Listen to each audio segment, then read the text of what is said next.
Welcome back to the Stick 'em Up podcast. I'm your host, Braden Corbeil, here with my co host, Brundi Corbeil.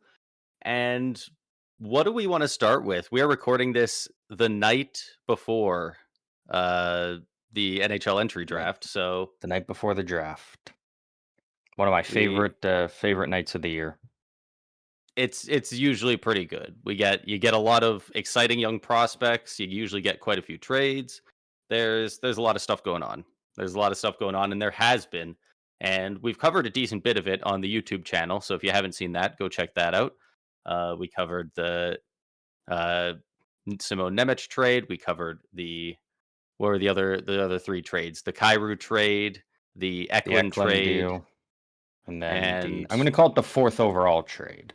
Because I feel like that holds more value than Bowen Byram, so we're gonna call that the fourth overall trade. honestly, fair. Like Pretty crazy though that like all this talk over the last couple months of like, no top five pick has been traded in a billion years, and all this type of stuff, and it's like a top five pick finally does get moved, and then it's like it's for Bowen Byram, which is kind it's of a not great deal. underwhelming. Yeah, Like Bowen Byram could end up being a phenomenal piece for the Blackhawks, but it's it's never going still to going be to the be a bad value trade. of most likely. Yeah, I Like will say though, the even one if it thing I ends will up him say, being great for them, that just means they got away with it. Like you can still look Mhm. back at the trade and be like they still could have got Bowen Byram and he'd go on to be great for them.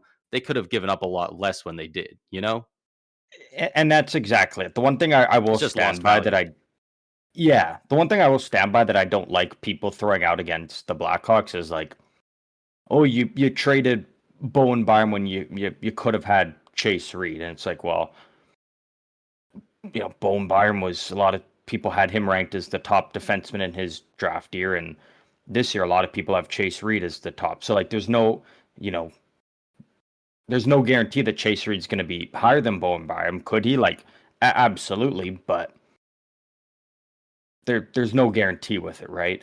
And especially Right. again when with Chicago, like they're always going to get clowned on for taking Lev Shinov second over Ivan Davidov, and then it just looks even worse when you just use another fourth overall pick to take another right-handed defenseman. Then it's like, so did you draft Lev Shinov second overall just to be a solid second pair defenseman? Like, you know, I there do there were think there if I realistically do was think you just a can deal tough with two. road Like ahead for them. if you You have could, two but top pairing guys, you can basically just have two top pairs and they can both play 23 minutes a night.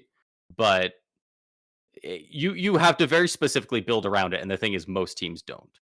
So, yeah, yeah, it would have been a weird fit. And the Blackhawks, they seem like they really want to be taking a step next year, which well, you have to, right? Like, Vancouver's what is Vancouver the only team that doesn't want to take a step next year?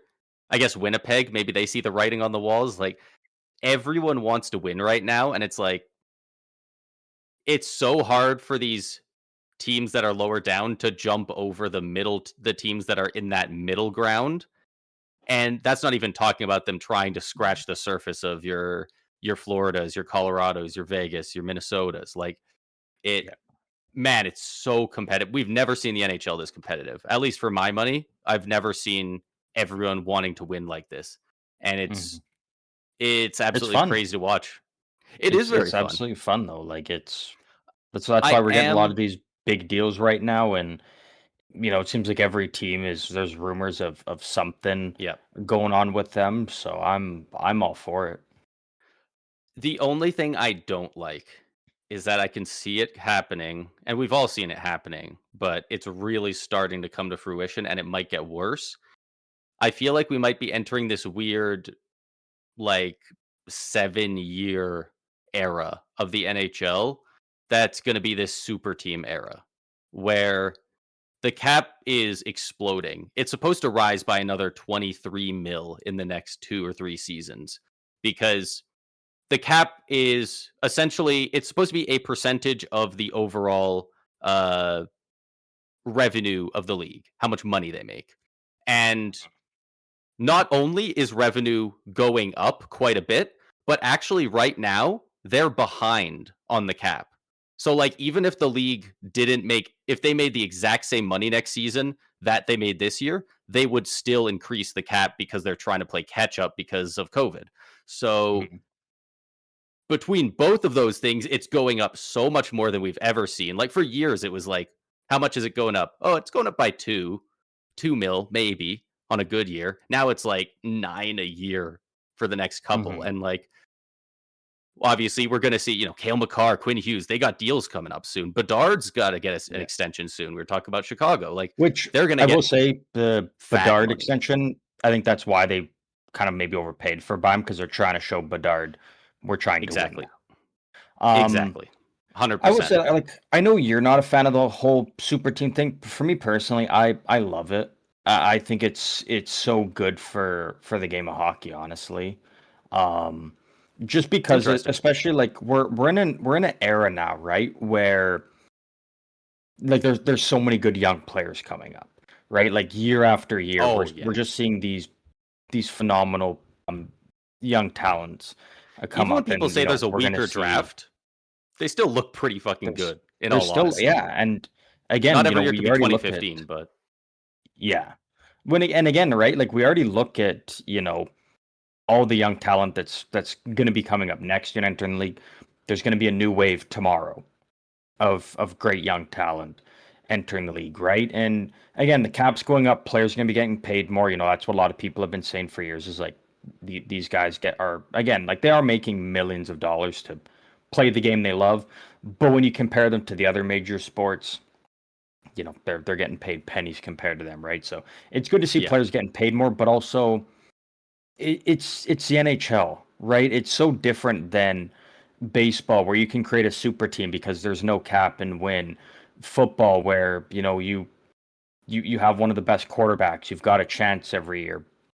NBA where you got a top 10 player in the league, like you've got a It's chance every year to win. Like the it's NHL is much more of a team so, sport, yeah, like it or at again, least for and Carolina success. proved it. Carolina and Vegas were prime examples where you needed contribution throughout your entire lineup, from your first line to your fourth line, your first pair to your third pair.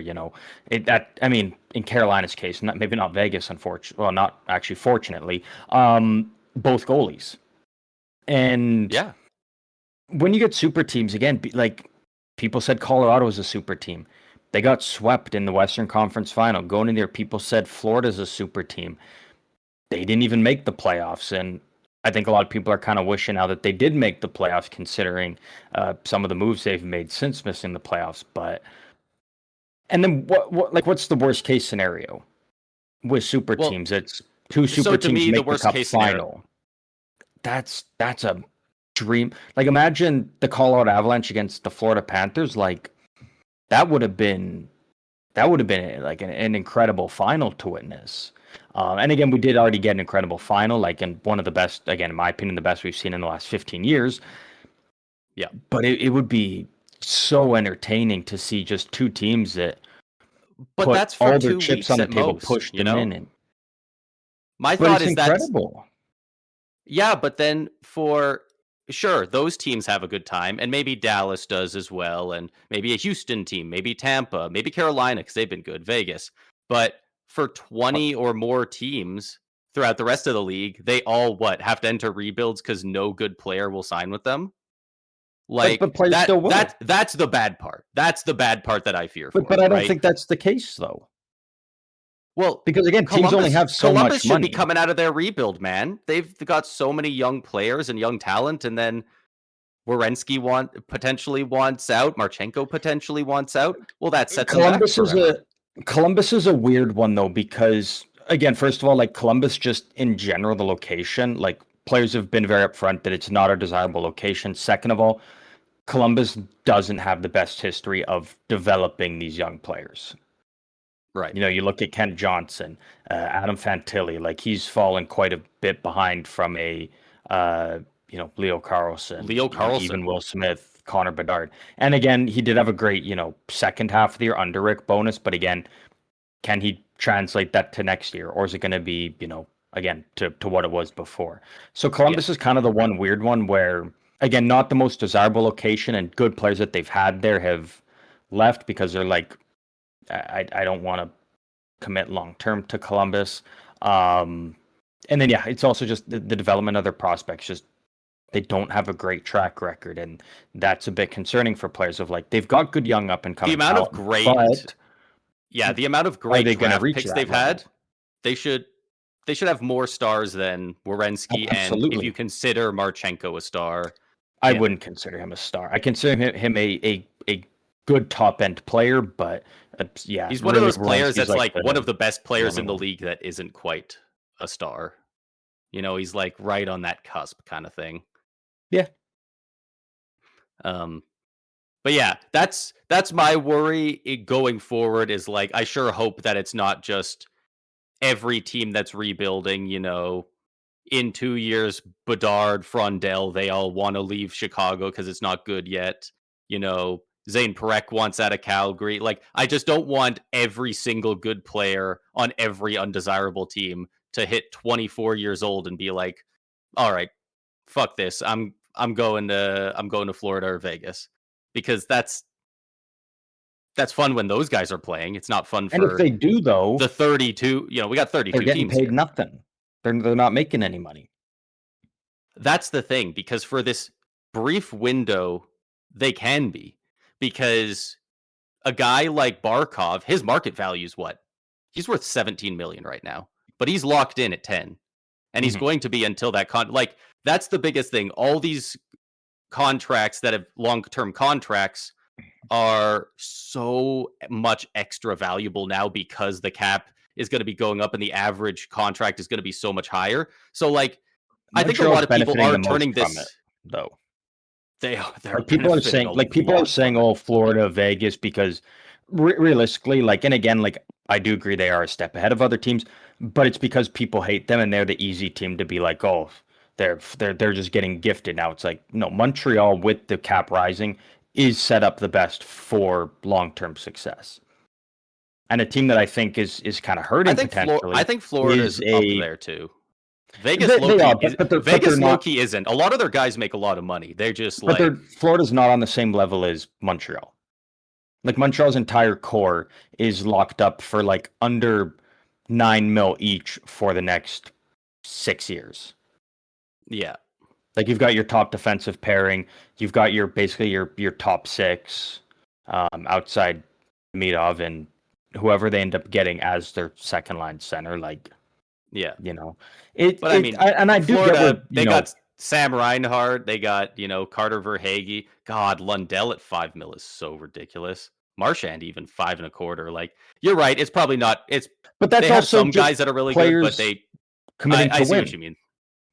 Yeah, and I get what other people are Yeah. saying, but it's also like these are guys that are saying, you know what, I'll leave $20 million on the table if it means I win one more Stanley Cup, Yeah.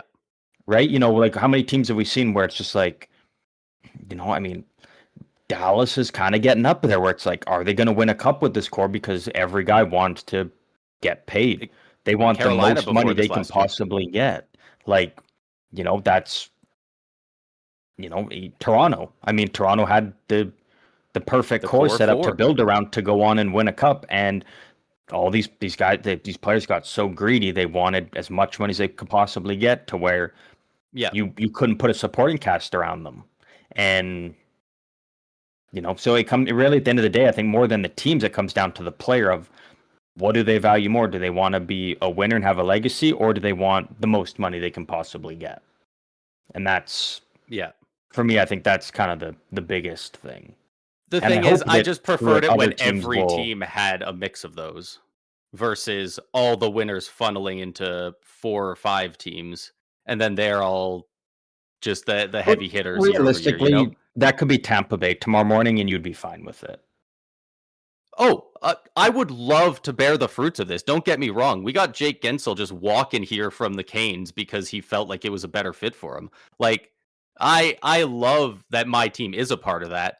At the same time, I can look at the league objectively as a whole and be like, for the majority of fans, it's not a good thing. Like as a But I Tampa think fan, long term it won't in the be a super teams problem. era, I would be eating good. But I live in Calgary, and I'd be watching all the Flames fans be miserable, See, but long right? term, I don't think that'll be as much of an issue. I think maybe right now people are kind of seeing that way, but I It's think in the long kind term, of I don't think midterm, it will be. I think, because I do think it will be a thing for about 4 or 5 more years, but then once the cap catches up to the revenue, it kind of evens out, and then we get, not this insane jump in cap that we've been getting. I think it'll even Hmm. out and it'll go relatively back to how it was. Because like I'm saying all those southern teams because those are the ones that people want to go to right now because they can capitalize on the cap space. I'm not blaming the weather. I'm not blaming the tax stuff. Like none of that. Those are just Hmm.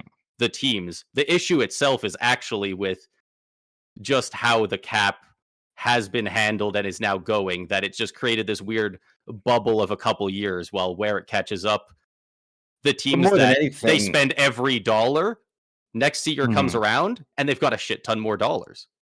But again, my thing is at the end of the day, it all comes down to the players are leaving money on the table because they want to win. Mhm. That's for me. That's kind of just the biggest thing. Like these teams Yeah. don't have as much cap But space to weaponize. But they have it because these players are like, I'll take yeah. 1.5 million less per year, so we can get this guy or this guy can get the But even money the and teams that don't you have know. guys doing that, they still have a bunch of extra cap space now, right? So Hmm. like it's But also the free agent class is dog shit this year. That's why we're seeing so many trades and moves being made, yeah.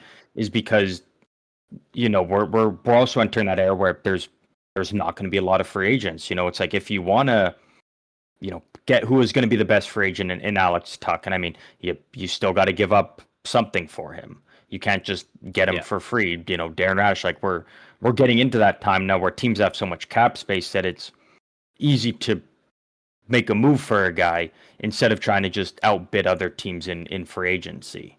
So Yeah. I feel like they kind of balance each other out a bit.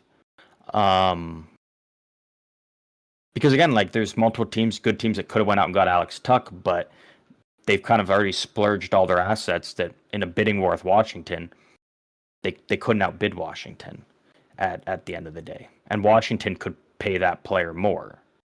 Um, Right. So I do Washington, get low what you're key, saying in a looking lot of real people, but nice I for feel like next year. there's a lot of pros and cons. But we can actually even talk about that. Alex Tuch um, joining the Capitals. Yeah, 8 years at 10.5 mil AAV. He had that extension. It was a sign and trade. Uh, what did what did the Caps give up for him? Third rounder.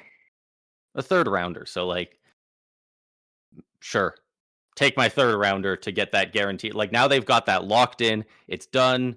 They know that going into the draft and into free agency. Like that's real nice for them. They have that security and they know what to make the what moves they can make and should make.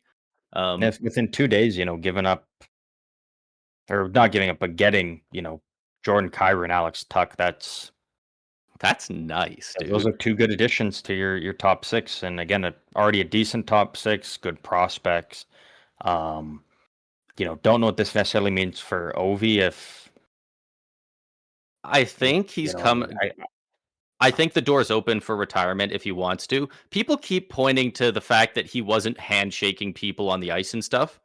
that's not Ovi. Like that's just No, not what he's about or what he he would do. doesn't give a shit if he shook people's hands on the way out. He doesn't want the pomp and circumstance of a Marc Andre Fleury, John Cena farewell tour, right? Like Yeah. he would much rather decide if he decides to play another year. I fully expect him to say that I'm going to play this year and we'll see about next year and do the same thing and then just retire after the season's over. Like I think Because that is how I he would was retire.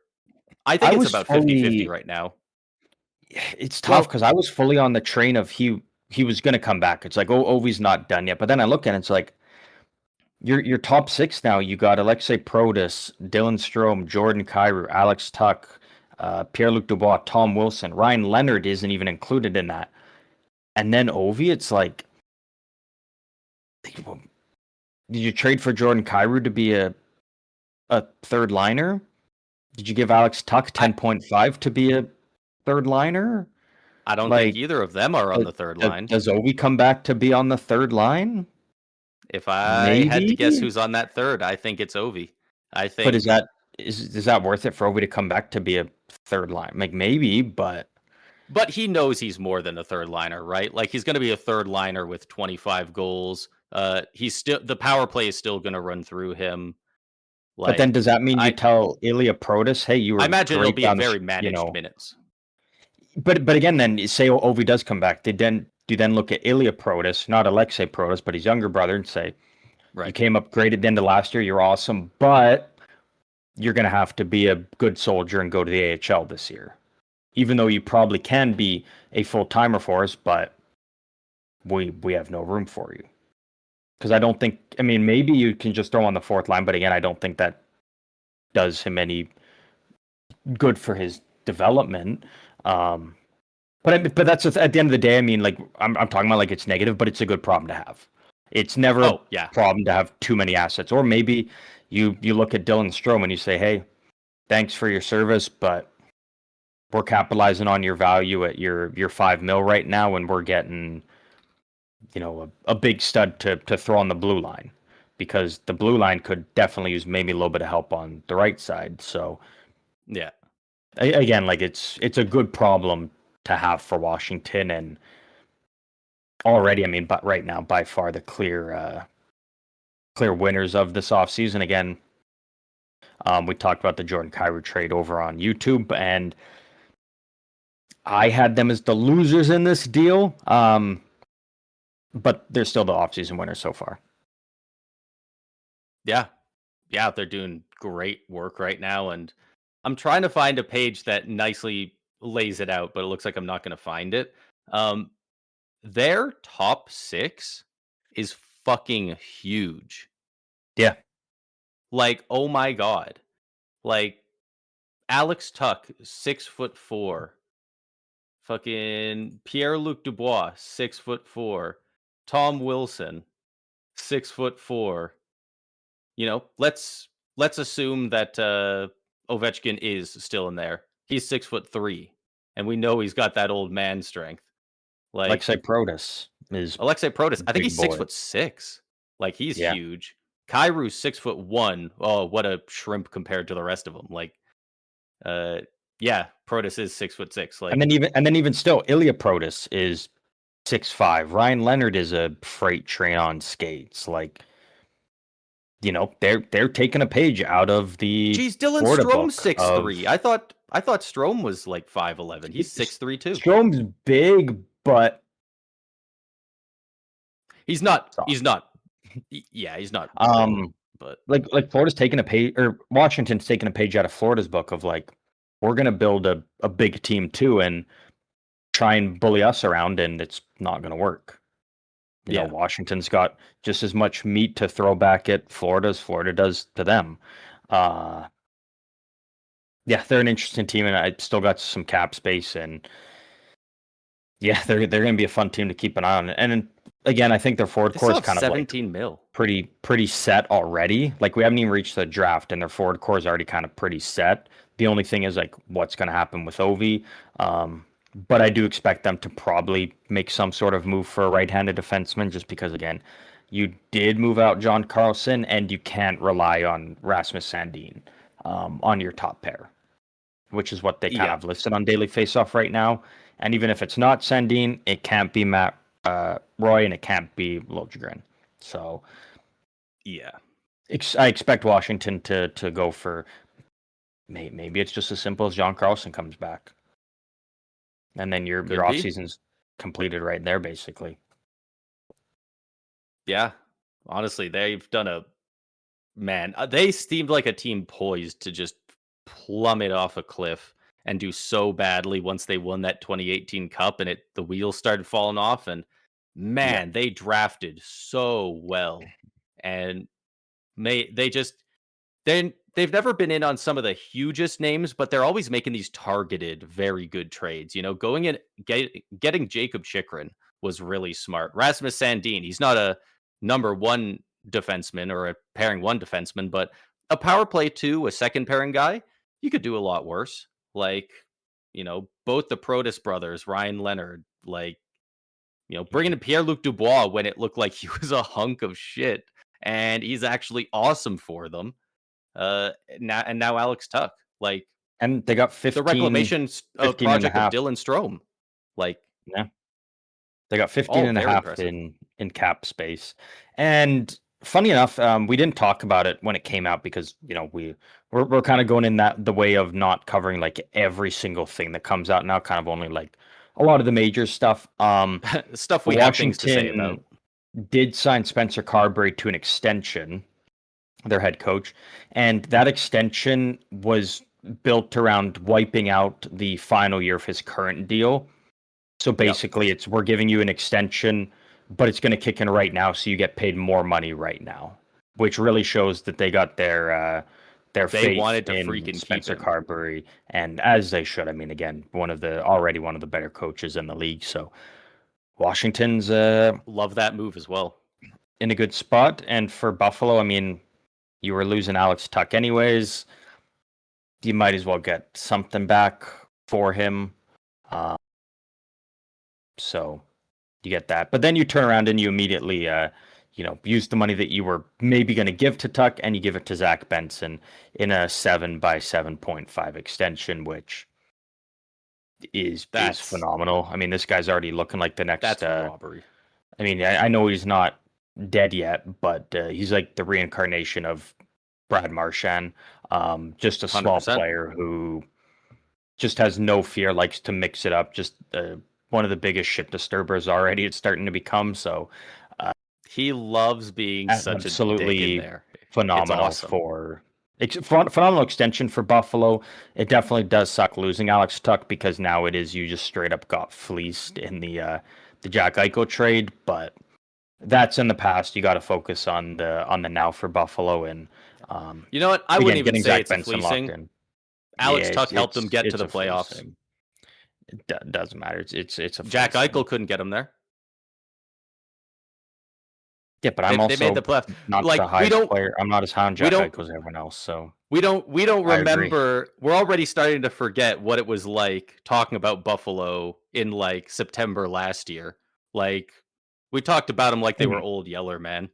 Like it was like Yeah, fold the franchise. Like but is that something like, oh, that's a good deal for us, giving up a former, you know, guy no, we're supposed to build the franchise around second overall for one playoff run? Like, no, maybe not.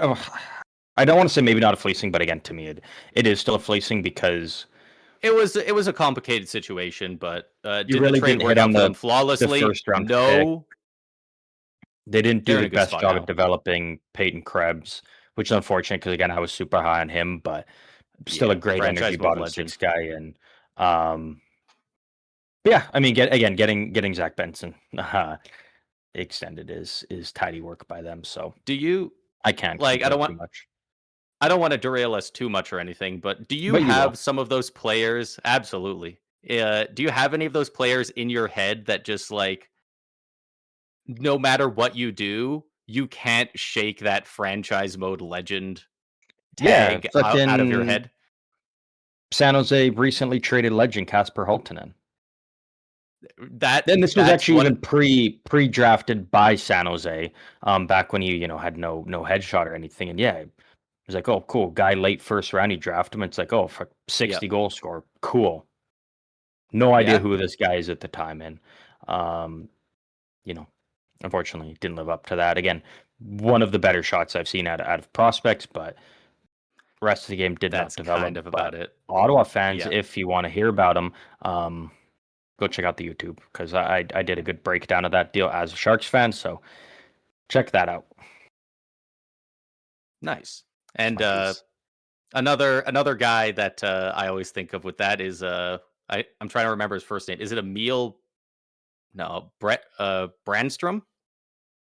Oh, Emil Benstrom. Benstrom. Benstrom. Yeah, he had that medium elite potential for a long time. He was for Yeah, I don't like didn't come quite a across few him. years after he was drafted. He never really turned into much. He was one of those guys that everyone was hoping would break through. But you know what? Let us know who you guys think in the comments. Who do you think is going to get drafted tomorrow? Who's going to end up being a future legend who could be one of those players? Who And we isn't got a going to bit end up more being that news bust? to roll through, but we Yeah, also do have some draft talk. I'm gonna need 1 second here, but hit us with what's going on with Colorado, because again, made a couple moves and now they've got a decent bit of cap space. they do. I'll bring up their page here. They went and they traded Valeri Nichuskhin. They traded him to Columbus for the 43rd overall pick this year, a third round pick next year, and a fifth round pick the year after that. A lot of different rounds and a different years in there. This just feels like the annual Colorado to Columbus cap dump where they've done that a couple of years in a row now. They just pick a guy and they move him out over to Columbus, and Columbus says, "Thanks for the dude." So I is Nichushkin worth that little? Like, let me bring up his numbers because like this is a guy that had 49 points last year in 72 games. Like that's well over half a point a game. I mean, he was only a +9, and that's on the Avalanche, so, like, maybe his defensive game isn't that strong, but, like, you're not paying him to be a defensive stalwart or anything, so I'm very interested to see what they do. I think Colorado is far from done with this this offseason. Nichushkin, he's making 6.1 mil for another 4 years. That's that's not a ton for the production. So I'm almost wondering if he is not quite a fit for the locker room anymore. He had those issues in the past. You know, he pissed hot in the one playoffs and he got suspended. He got whatever situation happened with him in Seattle. The whole thing was an absolute mess. Uh, and they were pretty open about being like he's got one more chance to not fuck this up. And for the last year, I haven't heard anything bad about it. I thought he was getting on the straight and narrow, but maybe this, even if it's not something as bad as that, maybe he's just not quite a locker room fit there anymore. Like it's hard to Sorry, say. I couldn't hear anything. Where we at? I was just going over I went over the Nichushkin trade, and I'm just talking about why Colorado would move him out.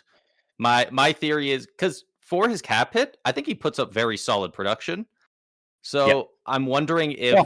Nichushkin Actually, just yeah. isn't really a fit for the locker room anymore. You know, he had all those issues. He got suspended twice, and they were like, "This is your last chance." And we thought this last chance was going kind of well, but for them, him being the guy moved out, you know, he's not too old. Only 6.1 mil for 49 points last year in 72 games. Like that's not bad at all. Like It's I don't. so it's not bad. Like the production for the contract value isn't bad, but it's bad when you look at it in the face of a top six forward on the Colorado Avalanche with all that talent, and That's you fair. you would want more of him. And on top of that, He literally playing with he, Olympians. he's he's had a rough postseason as well, but also a big body. And it's like if you're not going to put up the points that a guy in the top six for the Colorado Avalanche should, at least be physical. At least mix it up, which he really didn't do last year. So Right. yeah, you can kind of afford to be like, yeah, we're going to move on from you. And Colorado now already has 10.1 in cap space now because they did move out Jack Drury. And they got some you know, I think they're trying to make their bottom six a bit more grindy. I think they realized by watching um, Vegas and a little bit of Carolina, you need to have a little bit more muscle and aggressiveness in your bottom six, and they've already started to do that. You now It got a does little feel over like 10 they million cap space, overcorrected. so It feels like they overcorrected a bit after winning the cup. They're like, we won it by being fast. Let's make the whole roster really fast. And then hmm they did. And then the top end guys are still doing great, but like The bottom down Florida guys paved are a like, new you way need to to win. yeah, you need to be heavy at the bottom and fast at the top, so Yeah. Yeah. No, exactly. So again, I know a lot of people are kind of wondering why they made this move, but like I look at it and I can totally understand it. Um, for Colorado though, so yeah. Yeah, I makes get sense. it, it's just like it felt like it came a little bit out of nowhere, and I'm very interested to see what they do with it because yeah, I don't think they're done by a long shot. Yeah, no, They got more this stuff is working. just the start for them. It's just the Yeah. beginning. Good Jack ad for Drury Columbus, though, I to, will say. Nashville? Um, Yeah, yeah, yeah, just want to throw that out there. I do think it's a good ad for the Blue Jackets. Again, like you get a little bit more size, and you do get a good scoring winger, which again I think they kind of needed in their top six. So and you didn't really give yeah, up much. Like Columbus doesn't need all these second, third, fifth. Like they don't need these later picks. If you like they held on to their own first and yeah. whatnot. Like so that's fine. And they Might don't have liked like to keep again that 43rd build up. overall pick this year, but the other No. it's not that bad, and the other 2 don't matter at all, so Nichuskhin will outproduce whoever they could have grabbed at 43rd, I bet. and y and you know what? Yeah. And you know what? Yeah, there's like a 90% chance you're right on that, so there you go. Um, I like Jack Drury to the Predators. I'm Like, I don't such a have a big ton Jack to say Drury on it, but fan. I'm going to throw that out into he existence. So hopefully he ends up on the Sharks at one point. he's such an elite bottom 6 forward. Like, Not like it's no offense, but just all defense. And sometimes that's all you need. yeah. Yeah, 100%. Somebody's got, he's a great face-off guy. He's so good defensively. Like, man, those are the kind of guys that you win championships with. Like, yeah, you Yeah. want to have at least one of those on defense and on forward. And Yeah. Ross Colton And definitely made a lot of sense. They needed to make room. Jack Drury, I think they probably could have cleared somebody else out first. the thing I is, think so Jack Drury is a Jack little Drury more important than became they realized. expendable when Parker Kelly came in on the fourth line. Great defensively and whatnot on the PK, and also dropped 20 goals. Like, and Yeah, you got Fedor Svechkov, okay, who that's fair. is a good young skilled winger, and you got Zachary Leroux, who is just a straight up fucking bastard. Like people are saying, like, oh, Brad Marchand, Sam Bennett, Matthew, like talking about all these like dirty players. Like Zachary Leroux is like worse than all of He's right. them. He's in there. I think he's worse. He's the guy Well, I mean, you gave a very wide net. You gave a very wide net of no, people. because I don't know if he's we worse than we Sam did the Bennett. like we're I on don't think he's. episode I think he's worse than Kachuk and like we're on Marchand. episode 259. It was probably like around episode 160 something. We listed off like his suspension history, and he had like within the last 5 years between the Q, the A, and the NHL, he had like I think it was 13 9. suspensions. Yeah, Like the dude is he just got and suspended again like double-digit skilled, games for but spearing a fan with his stick. yeah, This guy is like this is actually a he's a psycho. menace. Yeah, and you know what? Like he's It's what teetering Colorado on Nick needs Cousins though. level. It's what Colorado needs. Colorado needs someone like that because again, when Vegas was starting to get a little nasty and push, like Colorado didn't have that, and Zachary Leroux he's going to bring that. So, and again, Jack Drury was He expendable doesn't bring because it in a very Parker smart Kelly way, was. though. Yeah, but You I know, hopefully can reel him in. But again, at the end of the day, if it's like if he can do a trade off of him for Keegan Colasar, you're like, you know what? We'll take that. It takes out one of their guys, and Colorado's again still deep enough that someone else can filter in, I think. But again, I like what Colorado's doing right now, though.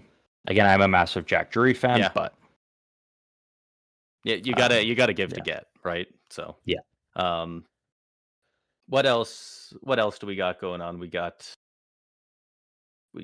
Robertson. We haven't talked about Robertson. Good God, there's so much stuff going on. Uh, Robo.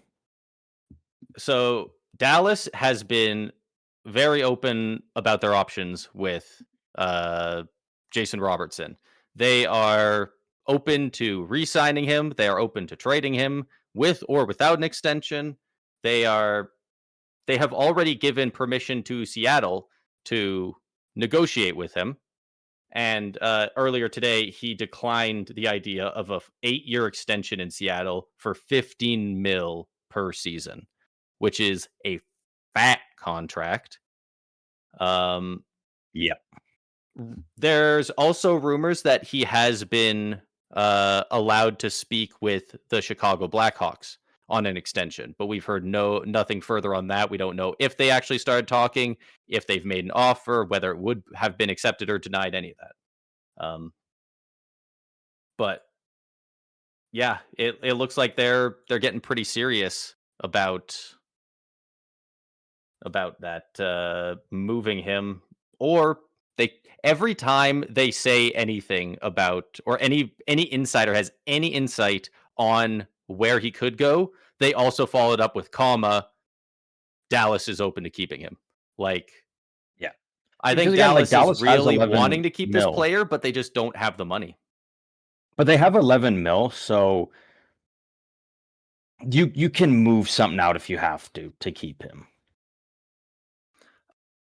I mean, you gotta think so, right? What, are you gonna not sign Jason freaking Robertson because you've got 1 year left of a 32-year-old Ilya Labushkin making three and a quarter? Like, if that's what's making the difference, like, Well, and it also doesn't help. You've got Tyler Seguin at you move 34, that. still making 9.85. The problem is he's got a full no move, so Yep. he's And if most I'm him, likely not agreeing I'm not to going anywhere. to leave. Yeah, like you're staying, right? So yeah, it'll be interesting. Again, like there's so many rumors about Robertson that it's impossible to say right now. But yeah. Yeah, 31 yeah. minutes ago, the St. Louis Blues offered a package of Huge. multiple first round picks because again they have four for They've Jason got Robertson, but he 4. has no interest in signing there.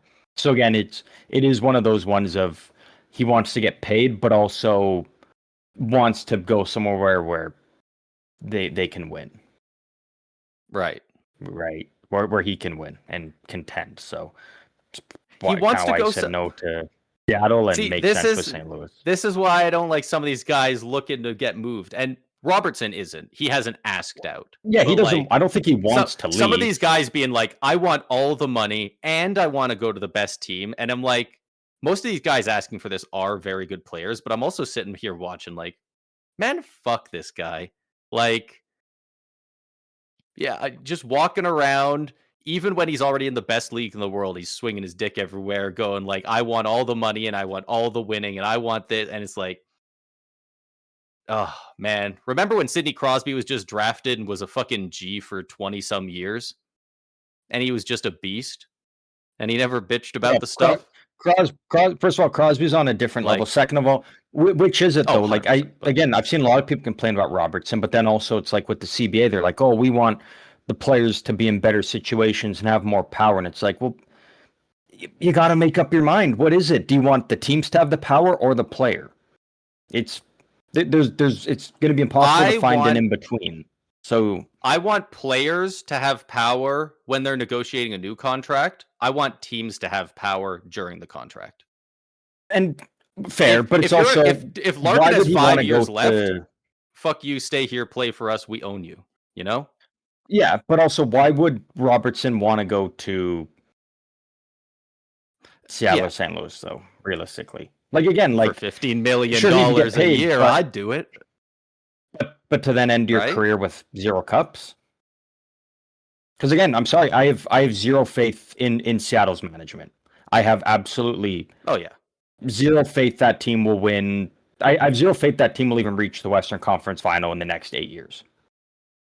As of it, Yeah. and again, I could absolutely be wrong, but as of this moment, with their management where they're at right now, zero chance in my mind. St. Louis maybe, and maybe Robertson could be that difference maker. Without Robertson, I don't mind again, St. Louis at all. for me, no chance. But maybe Robertson could be that They difference are in the maker. Central. And again, you know, looking at it, it's like, does he want to go to St. Louis? And it's like, man, I was on Dallas and I only had to worry about Colorado and Minnesota. Now it's like I'm on St. Louis. I got to worry about Colorado, Minnesota, and now Dallas, right? Like that just adds Right. another team in the Central that's like, fuck. Now we got gonna have to go through them at some point. So yeah, again, I can understand it from his perspective, and again, like he is an RFA, so Yeah, it's like this is kind which of gives him the that extra leg up. and again, I think he wants to stay in Dallas, but the problem is Dallas doesn't have the money to give to him. Like I think if Dallas could Exactly. ship out Sagan tomorrow, Robertson be like, give me a 8 by 13, and I'll be a Dallas star till I retire.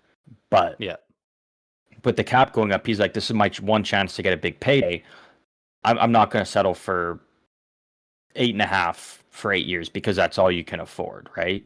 Um, so if I'm Dallas, like find a like fucking yeah, ship out Labushkin. What else do they got here? What else are There's they looking very at? few rumored returns that are even close to good enough to like help this team win now when they're clearly in a win now window. Like, You've got Sam Steele making 2.1 to be a fourth line. You've got Radek Faksa, 2 mil to be a fourth liner. You can ship those guys out and put that money towards Robertson.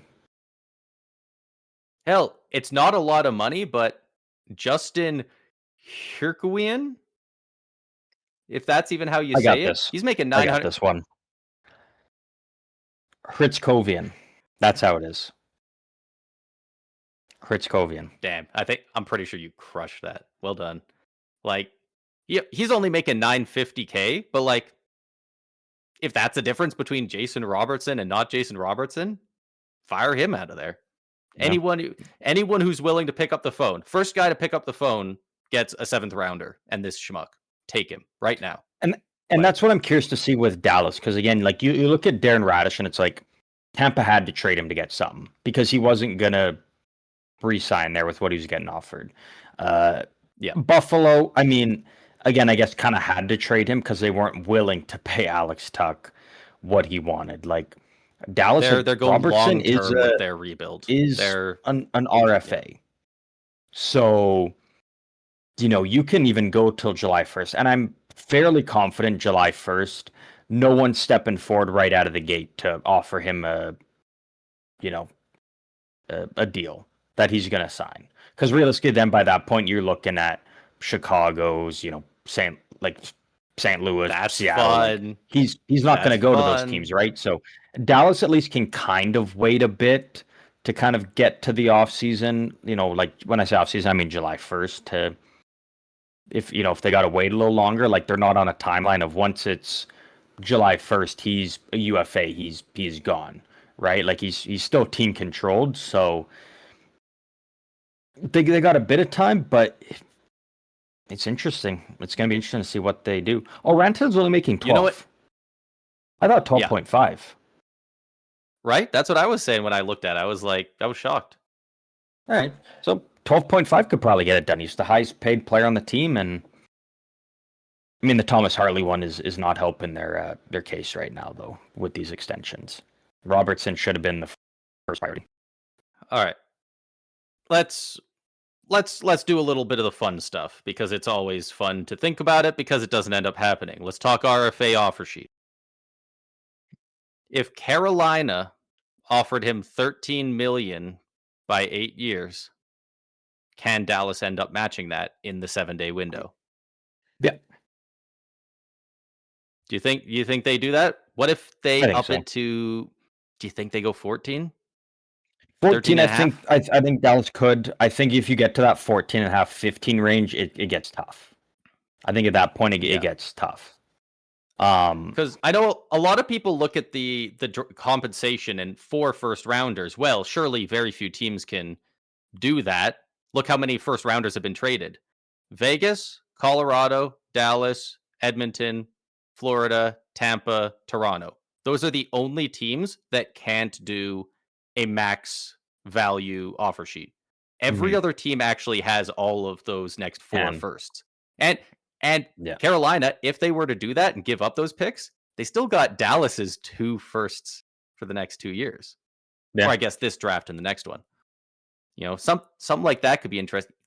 They just traded for 2 high-profile wingers, but you know, the Capitals, do they hate giving away their firsts? Metro's not looking that strong. They just adding Kyrou, Tuck, and Robertson would be madness in one offseason, you know? Yeah. Like, if you're one of these lower down teams, they're, Calgary's not offer sheeting them. They're not giving up their first for 4 years, stuff like that. Blackhawks, but like some of these higher up teams, the Utah Mammoth. That's pretty interesting. Like there are some teams, Boston, Boston will never admit to being in a rebuild for the rest of my life, it feels like. But Yeah. Yeah, it's interesting and something to there's options. I mean, something to definitely keep an eye on though, surrounding the Dallas Stars. Other big names though that are out there and potentially on the move. Connor Hellebuyck and Zach Werenski. As of right now, Yeah. neither one of them has requested a deal, requested to be traded from their respective team, but their names are still going to obviously be out at there. least publicly. Yeah, their names are not are out there in trade rumors right now, but no, nothing concrete or anything or anything like that. But yeah, it's starting to sound like it hasn't been said, but it's getting very difficult to see a world where Hellebuyck and Winnipeg haven't talked about the idea of moving him. And Werenski's is more recent. It was in the last day or two where Don Waddell, their GM, came out and was like, regarding Werenski's future with the team, he said, like, we're not talking about it right now. We're going to figure it out on July 1st, and we're going to do it behind closed doors. And it's like, okay, but also, if you have to tell us that you want to do business behind closed doors and we'll see about Werenski's future, that feels kind of like Quinn Hughes in Vancouver, right? That doesn't fill me with confidence he's sticking around. Mhm. So Yeah. nothing's been said near as harshly as like the Larkin situation, but maybe there's a Brady Tkachuk situation going on. We just haven't seen the trade yet. Hmm. Maybe he just waits it out and then extends. Who knows? I would Yeah, be I mean shocked if it's. Hellebuck stayed in Winnipeg, though. I mean, the team's seemingly on the downswing. It's just a hyper competitive time in the Central. Like that team just doesn't look Mhm. poised to take that next step. He's 33. Like he's older. I give Hellebuck a lot more leeway for asking out compared to a lot of these other guys that are doing it right now because Yeah. he's in that age range where it's like we are getting to the point where it's time to go find a cup. When a guy does it at like Hmm. 25 years old, I'm like, bro, give it a sec. Yeah. And I've heard Trust rumors the that process a Carolina's little. going after Hellebuck, and their offer started around first round pick and Alexander Nichuskhin. And to me, again, I think that's just still pretty far off. If they're hoping to get Hellebuck, I It's think fairly they're far off, but it's a very good starting point. In to my me mind, even not like not really like you don't think they want him, or you just think it's not enough value. I just don't think it's even close again because you're looking at a late first Oh, round okay, yeah. pick in a I'm just saying these are two pieces that the Jets would want. yeah, Like but they are again, yeah, enticing, but you would have to want, add but more. You have to add more. you'd have to add quite a bit more because again, you're giving up. You could argue the best goalie in the game, a guy who just won another Vezina Hart for a late first round pick and at best at his peak probably second pair defenseman. And I just don't think that moves. You're that low on Nichuskhin at his Yeah, peak, second pairing. yeah, I would say so I don't in my know. I opinion. think Yeah. he's going to be better than that. He's only played. This is his first year in the NHL, and he had 11 goals, 33 points, plus 18. I mean, plus minus isn't But great. we Not also good. got to He was remember when on we're the talking about Canes, Nixon, but he's gonna be 25 at the start of next year, right? Like it's not a defenseman who's yeah, a 22-year-old or something putting up these numbers, and also on top of that was pretty rough defensively. Like it is a player that you got if you're trading for, you need to find a solid anchor to put yeah, alongside him. Like it's not a defenseman you're trading for. It's like we can move him throughout the lineup. It's like you need to go out and target players specifically to play with him. right. And So again, I feel like still a good defenseman, but for me that lowers the value of you're getting a player, but you're getting a player where you're knowing we have to go out and find a specific type of player to be alongside him going forward. Because As again, in long my as they opinion, can he's not a focus defenseman that and do can. that, I don't think that's bad though, you know? But You it say, definitely does lower the probably on a value different though. level, but Bouchard, Bouchard, you gotta find somebody who can be that Yeah, but shutdown at guy least with beside him, Bouchard, you know you're but getting if he can 80, enable him. 80, 80 plus points out of him though. I wouldn't be shocked if Nichuskhin got there. Double-digit goals I in your would be. first his first taste of any North American hockey was the NHL, and he hit double-digit goals, I would 33 bet points, like, you right now. I would bet you $1,000 Nichuskhin never reaches 80 points in a season. yeah, well, I'm not I confident enough of I'm betting I am that $1,000, but, confident like, that yeah, and he will not, because again he'll never be that defenseman that'll earn the trust of the coach to play that many minutes to be able to log those type of numbers unless he drastically over an offseason improves his defensive game, in my opinion. right. And it's But so again, like if interesting he because completely, he's because the so offensive skill is not there, a but Hurricanes player. A mhm, lot of people keep saying, "Why are they looking to move this guy?" It does kind of make sense because, yeah, all offense, no defense. That's like that's the exact opposite of Rod the Bod's motto, right? That's not what yeah, he does, and it which does I think sound is like why he's they're okay also moving on trying from to him. get the most money he can. Yeah, because yeah, he is a He's pending RFA right now. Yeah, he's looking for as So much money as he can get. yeah, I mean, it'll be interesting. Again, publicly, as we know of, neither Connor Hellebuyck or Zach Werenski have requested trades, but their names are going to continue to be out there. And yeah, again, it's Yeah, definitely possible. One of them gets traded. It's possible. Both of them, neither of them. Like we're kind of in an off season right now where anything is possible, really, right? So it it really does feel like that. It doesn't often feel like this. Every once in a while, we get a couple pockets of them, but right right now the league's going crazy mode. I mean, the last week, like some of the names that have moved is ridiculous. Is just absolutely absurd. So, uh, yeah, and yeah, I Werenski feels kind of like a 50-50 on if he ends up getting moved this offseason. Hellebuck feels a lot more likely, but I think it's Hellebuyck's hard to more figure out likely where out he's of going the to go. two. Yeah.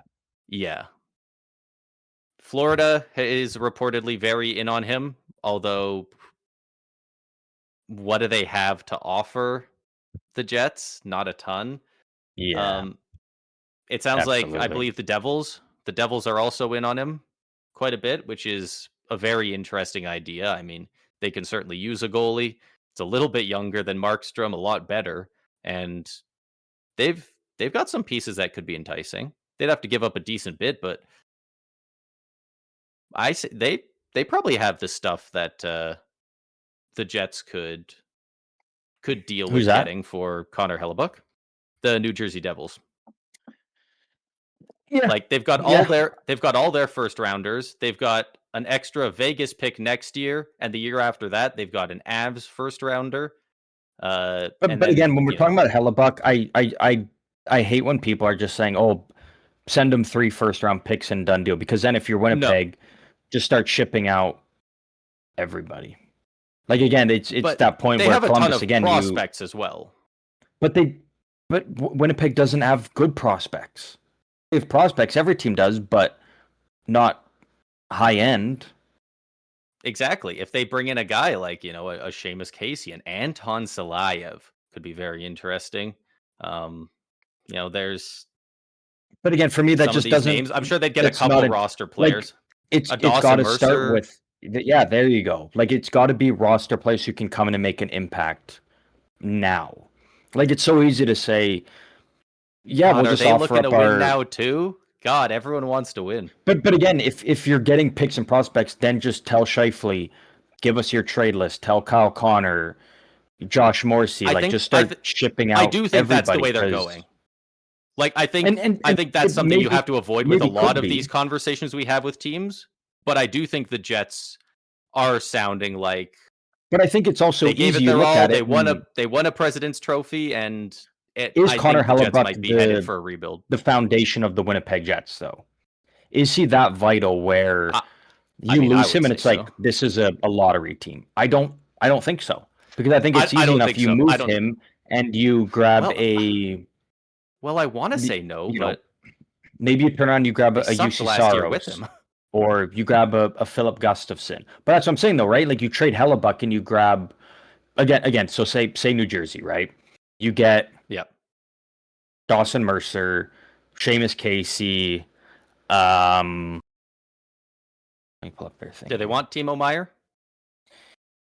Do the Devils want to move Timo Meyer? I'm I feel going to like they leave would Timo if Meyer they out could. because I think they're going to hold on to Timo for a bit more. I don't think they're quite ready to move off him yet. Um, I don't want Minnesota. Me when Uh, any player announces their trade Bro, list. it's literally just going to keep giving me Minnesota. I don't think New Jersey is real. Oh, there we go. Okay, New Jersey is real. Okay, so say Dawson Mercer. Um, yeah, Seamus Casey. You probably take Jake Allen back, I would assume, because you're not going to take Jacob Markstrom in that Yeah, extension. And if you do take Jacob Markstrom, well, then you probably get an extra first just to take him alone. Uh, probably. Or maybe they even retain half on Markstrom, and it's like, yeah, you're retaining, but you're getting part of Markstrom. You're still getting 3 mil off the books, and he wasn't very good for you. yeah. So say Either Jake way, Allen just to get a goalie back. sure.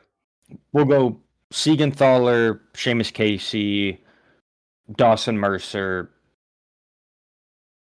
a first and a second.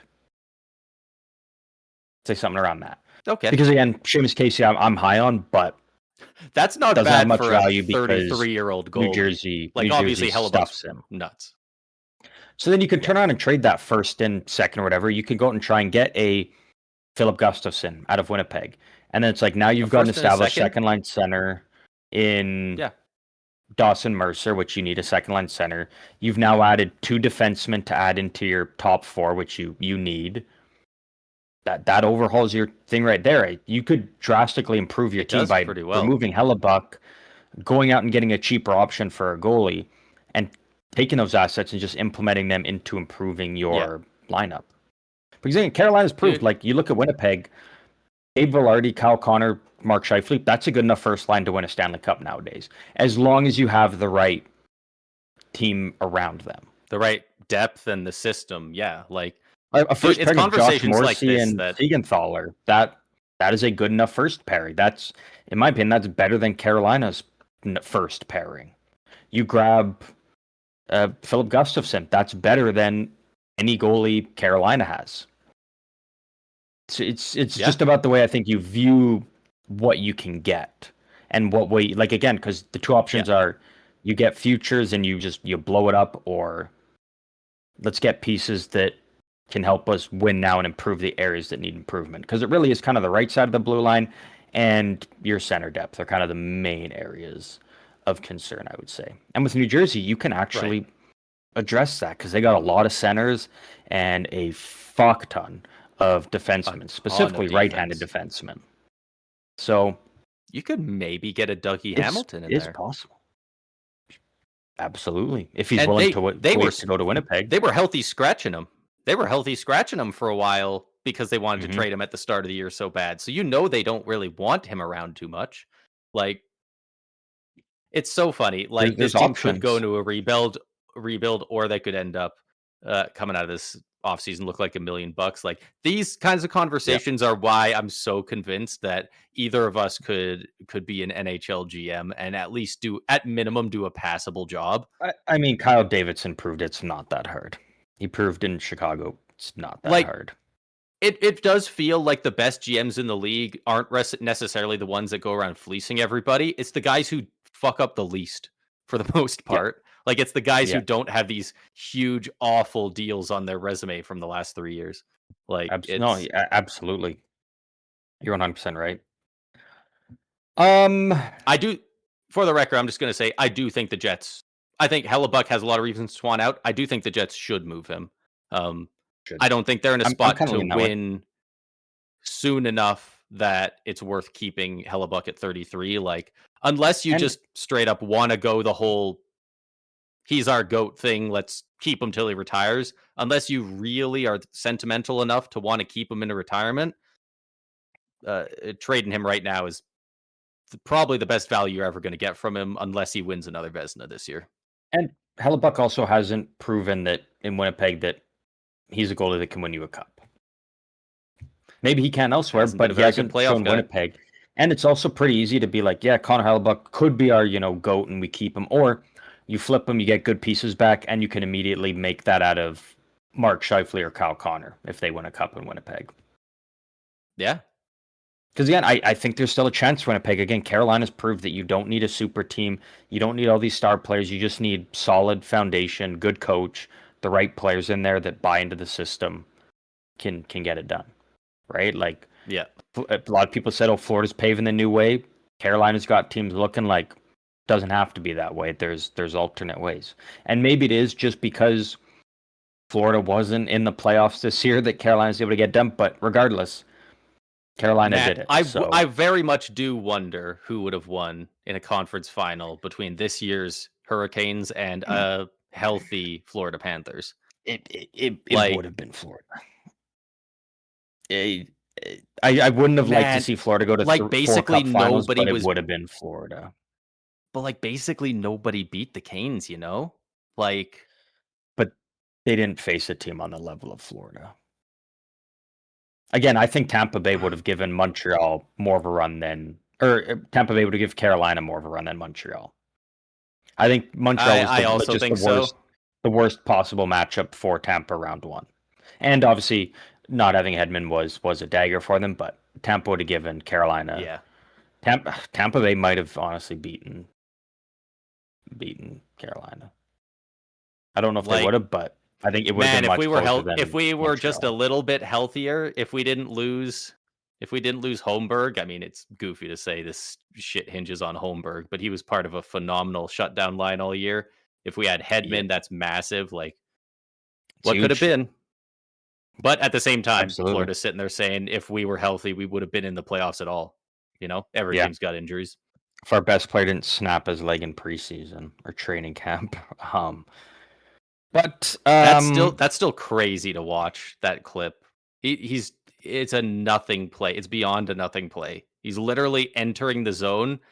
A guy reaches to hit him and misses, and then he just falls down. yeah. Like, Like it's nuts, that's right? one of the most obvious examples I've ever seen of wear and tear catching up to a player, you know?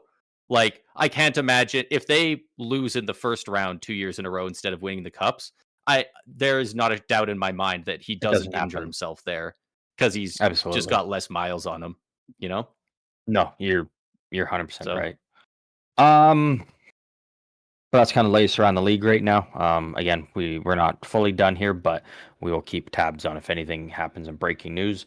But the draft is tomorrow. the The NHL draft is draft tomorrow. takes place tomorrow. This will be our last episode, obviously before the draft. So let's talk a bit about it. Let's talk about what's going on tomorrow and what we could maybe see. We already know All Gavin right. McKenna's going number one. Uh, Yeah, Toronto they've been very told him they've at been the open about it. combine. And can I just say I love that? I hate when teams are sitting there like it's going to be really good to have the number 1 overall pick on our team next year. Like, just say Celebrini. We know you're going to draft him, you know? Like, I But hate when they beat so around the bush. yeah, but what if again tomorrow Toronto wakes up and it's Dallas is saying we're going to offer you Jason Robertson, who's willing to sign an 8x10, Thomas Harley, and one of our firsts for the first overall. Sure. Like you're taking that deal, right? Like, Sure, but if you take that deal, nobody's looking back at what you said before and going, "But you said," they're going, "Okay, you got offered a king's ransom and plans change." but Like, yeah, guys lie yeah, all the which time in yeah, these interviews, and then they just don't refer back to them because but it's like if the reporters don't ask, who cares? people are pissed at Mike Greer, like Sharks GM, who's second overall, and like, why won't you just tell us who you're taking? Because leaving up to mystery Okay. is what drives the price through the fucking Oh, roof. 100%. That one he has a million reasons to. I'm talking specifically about the first overall pick in a Bedard like year where everyone knows exactly who they're picking, Well, right? everyone knew Chicago was taking Bedard. Everyone knew San Jose was taking Celebrini. Yeah. Everybody I knew, just like it when the teams say that. Like, dude, if Matt mhm. Sundin celebrated at the draft lottery and was like, I can't wait to meet McKenna, I'd be like, hell yeah, I, dude. Don't I'm beat around the I'm bush. You won the lottery. Get him. I will say I'm 100% positive that they take McKenna first overall, but I wouldn't be shocked if they just say Stenberg because again I think he's more translatable to the NHL right away, and with Matt Sundin there, you never quite know. And again, there's rumors that they've already told McKenna that they're going to draft him, but I don't fully know on that. But again, I'm 100% sure they'll take McKenna, Yeah. but I wouldn't be shocked if it's Stenberg. But I do think Stenberg is a lock now for San Jose at 2. There's a lot of talk I would be about taking a shocked if they right-handed didn't. defenseman, Yeah. which they need, but you move out William Eklund, and that opens up a spot in your top 6 on the left wing for another Swedish left winger who, again, is going to be a phenomenal player. You got the 9th overall pick back, and that's where you're going to be right in that mix to grab one of the defensemen. Well, whoever falls there, you're going to be able to grab. And if you really like a guy so much, you package the 9th with the 27th, you can move up to 7th and then get your pick of who's there, right? Like you're going to Yeah. have lots of different options there. Um, Vancouver probably taking Malhotra. I know there's rumors that they don't It want, sounds like Manny it. didn't, but I think you What a weird you, you, you, situation. you you take whoever you think is the best player, in my They're gonna opinion. take a very, I would say a reach, but a very slight reach on a player whose dad is your new head coach, but the dad doesn't want to coach his kid. Like I don't. It's not even a reach though for what a Malhotra. bizarre situation. I'm saying like a very slight reach at number 3 overall. Like I think he's like I a don't 5th think overall so kind of because guy. he's the number one center in the draft. I don't think he's Yeah, but he's not a number 3 player in the draft. I think who's Chase Reed's above going to be him. better than him. I I think they're about even. And the other guy whose name is escaping me for some reason, Keaton Verhoff. I think who See, Verhoff so sounds like he's going to fall a bit, and man, yeah, I think he's going to be the steal of this draft. I I've think been somebody's on going to get him at Verhoff 7 since or the 8. beginning, but the issue with Verhoff, and it is understandable, is his skating. Right? Like if you're looking at a guy and it's like projected to be an offensive defenseman for you, but his skating is probably like a C, maybe a C plus if you want to be generous. That's not super encouraging, right? Like if you want your offensive defenseman, you want a good skater. Like Right. again, it doesn't have to be on the level of like a Quinn Hughes or a Cale Makar, but even like just a Josh Morrissey is Yeah. is good enough, right? Like He doesn't have to be a generational skater, but if you're going to be an elite player, can you have elite or close to it skating? You yeah, know? Yeah. which exactly. And That again, I'm very high on that being Keaton said, you can Verhoff, but teach skating. And mhm, if people think he's going to be so good while he's bad at skating, if you can teach him to skate, yeah. now you've got a Space Jam mutant that you've given the powers to, and he's going to be a world beater for you. So And which is true, but when you if look you at Caleb think if you Malhotra, I think mean, you can develop him, yes, obviously, I'm not necessarily saying for Vancouver, just whoever ends up with him, if yeah. they can develop his skating, that could be ridiculous. But again, like you also look at Caleb Malhotra, and it's if you look at the teams that have won cups lately, Florida, Vegas, Carolina, um, even go back to St. Louis, like even earlier on before that, L.A., Chicago.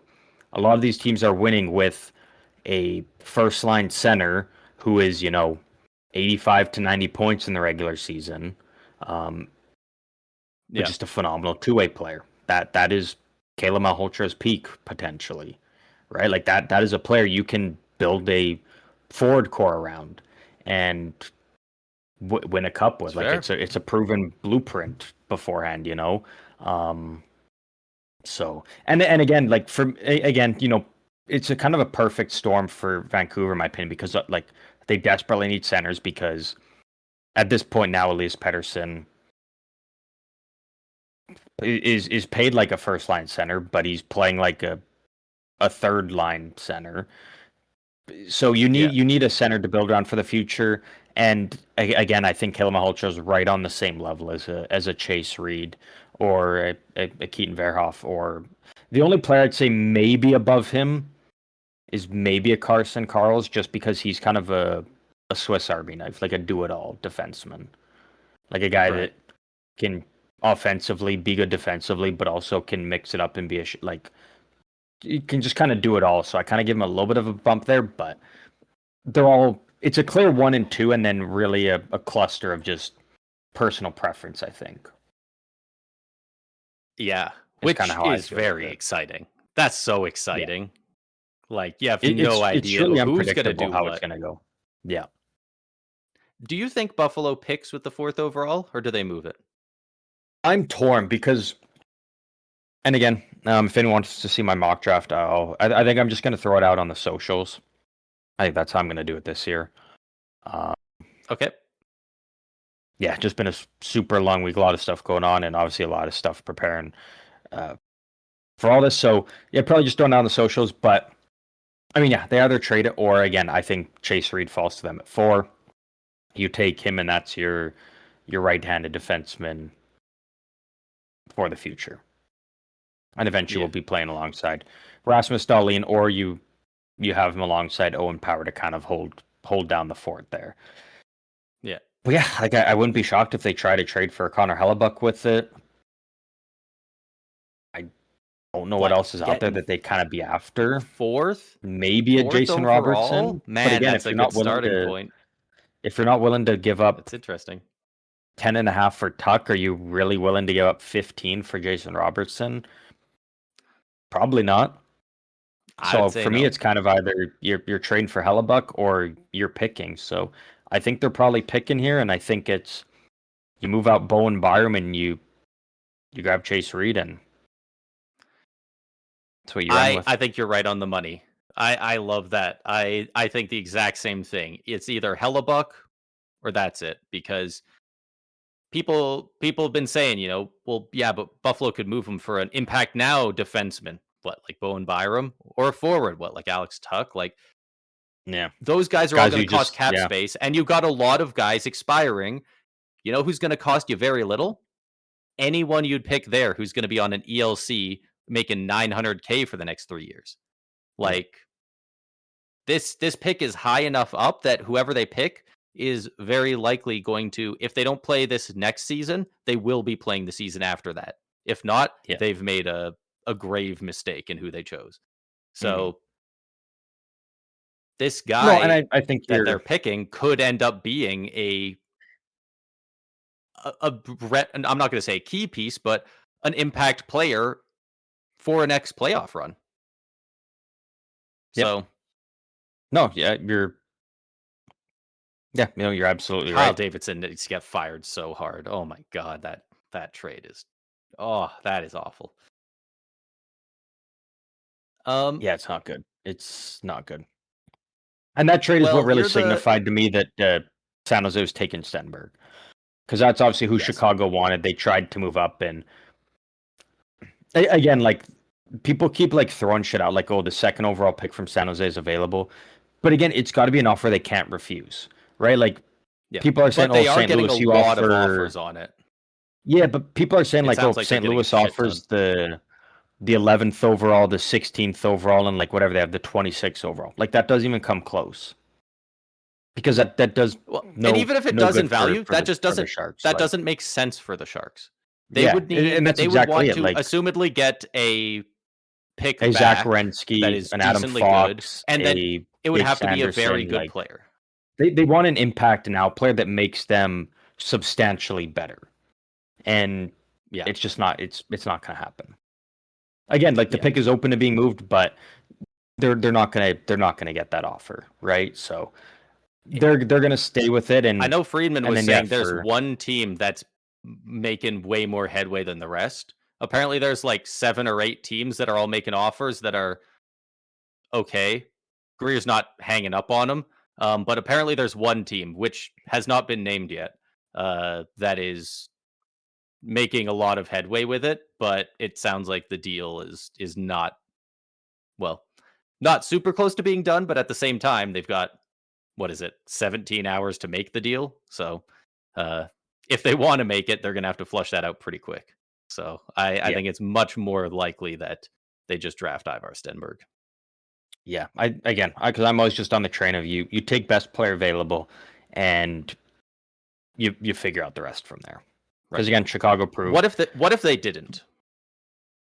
Like, hypothetically, say they go Chase Reed. Say they really need the defenseman, they go Chase Reed. What happens at number 3? Does I Vancouver mean, go then it becomes Malhotra still, interesting. Then it or do becomes they go that, Stenberg? and that's the thing. Almost any other team, I would say, probably Stenberg.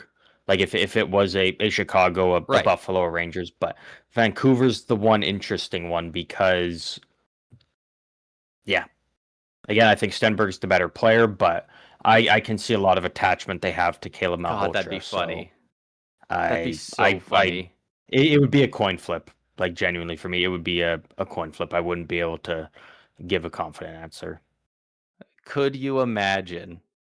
They want Stenberg so bad, but it just seems like they can't get him in Chicago. So they trade the 4th overall pick away, and And he ends Buffalo up gets dropping to to pick 4. Stenberg. Yeah, Oh that would be man, that'd be crazy. you you would Um, you would find Davidson standing on the roof of United Center saying, "I'm going to do it." Like, yeah. dude, No, like yeah. Stenberg's apparently the only guy they really want in this draft, and Yeah. they just couldn't get him. So that would just be a ridiculous series of events to somehow get him down to 4. But I don't see it going that way. But Mhm. in a world where they decided to draft position in San Jose, which I do not think they'll do. Yeah. Um, Um, what else do I got here? I think St. Louis will be the say, most active team in the draft. I did write that down. Just because I should again they hope got so. 4 first round picks, 11, 15, and 16. So I do expect them to be like I'd be shocked if they use all 4 picks in this Yeah, first round. I think they've got something planned and have some other moves to be made. Um, I know you're not gonna like this one, but this is another prediction I have. son Um, of a bitch. I already Vancouver know what is it going to is. package one of their second round picks. I think they have like something around 44 or something, and obviously the 33rd pick. I think they're going to package one of those picks, maybe both or something with it. They're going to move up to trade with Ottawa, who's got the 25th. So Vancouver will have 24 and 25. I think they take the Rock Twins there. Um, Okay. it's either My that guess was that it was going or to be about the Ruck twins. I thought you were going to say they go to different teams.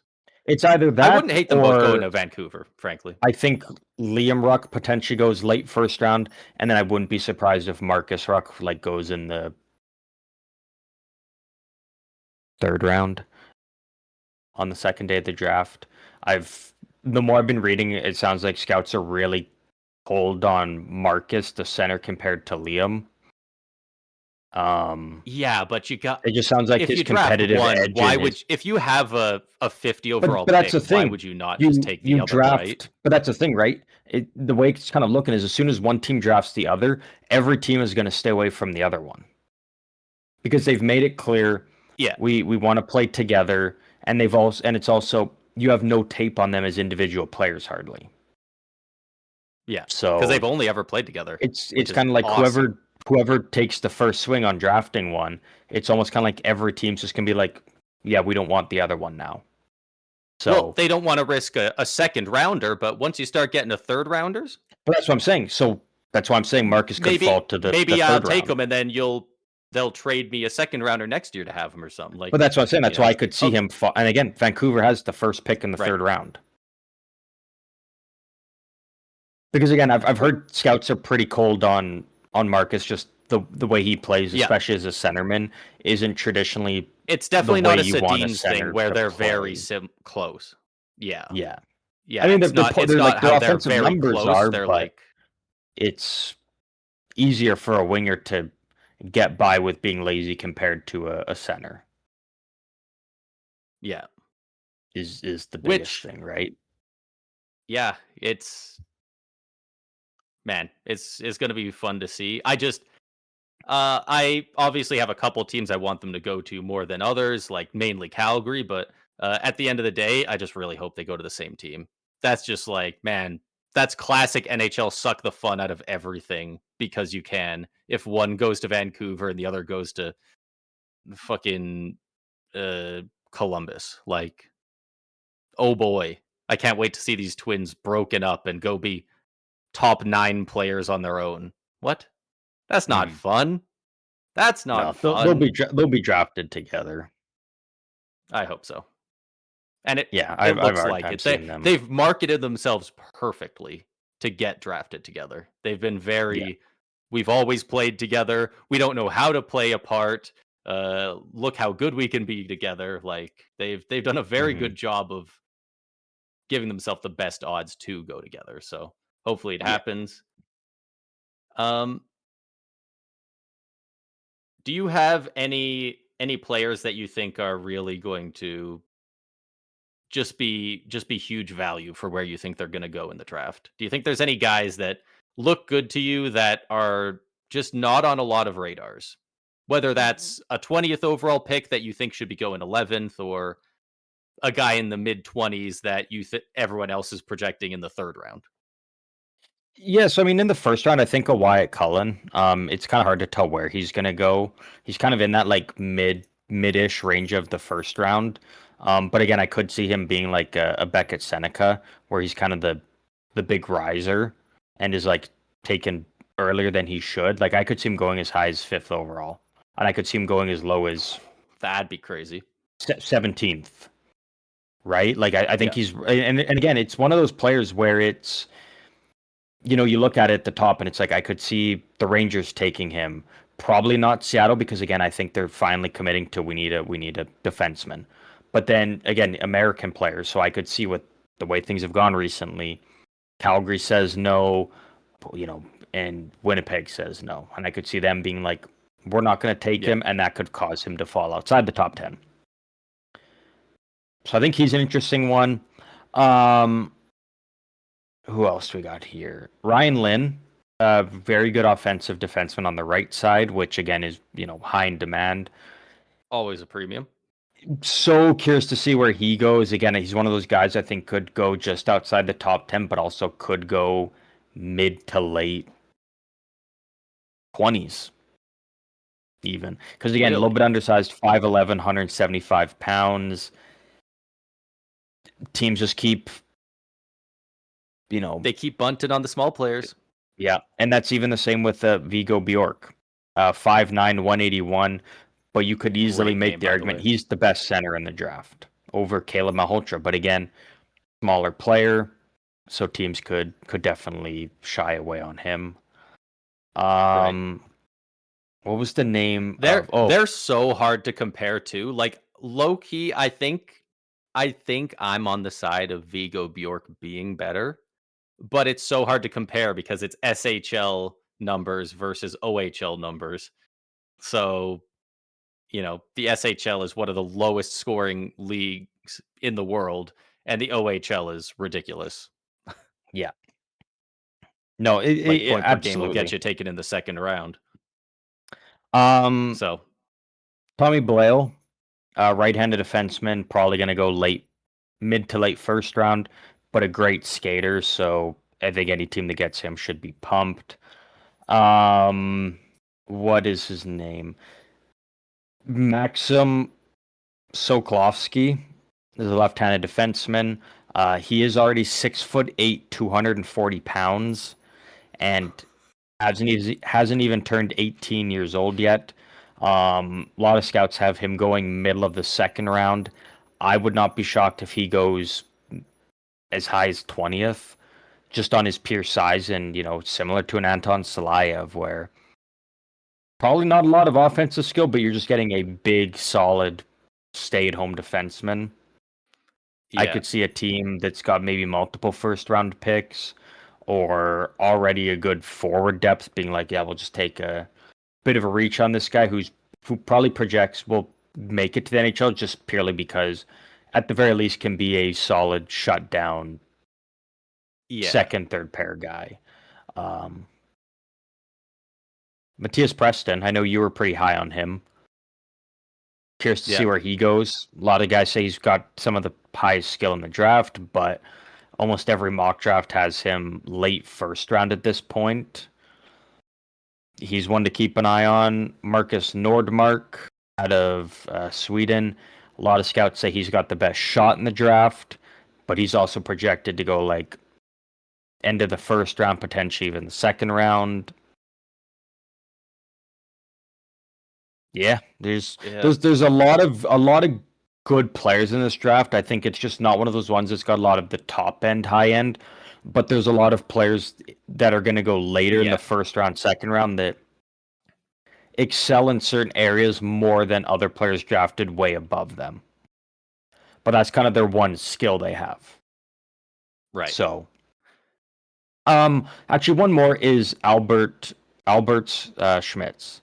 Um, Left-hand defenseman projected to go in like the top 10-ish, kind of anywhere from most mock drafts from like 5 to 10. But I've Yeah. heard apparently his character isn't the greatest. Like, not to say like he's a bad dude or anything, but apparently just kind of the way he carries himself in interviews and meetings has potentially rubbed some teams the wrong way. So How I much wouldn't stock be do you put shocked into if that? maybe Like he's you, a not teams. How much stock do you yeah. put into that? It's so tough. It's so tough to say, right? Like I think if you're a team like you know like San Jose, I don't think you would want that if you felt that way. Just because again, the culture and the locker room you've kind of been building, like if you think a guy could be Yeah. potential like not great for the locker room, and I'm not saying he's gonna, but I'm just saying if a team feels that way, like you would obviously kind of steer Yeah. away from him. Whereas if you're a St. Louis, if you're holding on to all your first round picks, you can afford to take a chance on him. Because again, the skill is there, the translation to the NHL is there, so it doesn't hurt you to take a swing on him because again, you've got 3 picks in the span of 6 from 11 to 16. So you can afford to Yeah. take a swing on him, and if it hits, fantastic. You just got a steal, and if it doesn't, well, you got 2 other great players probably with your other 2 picks Yeah. there.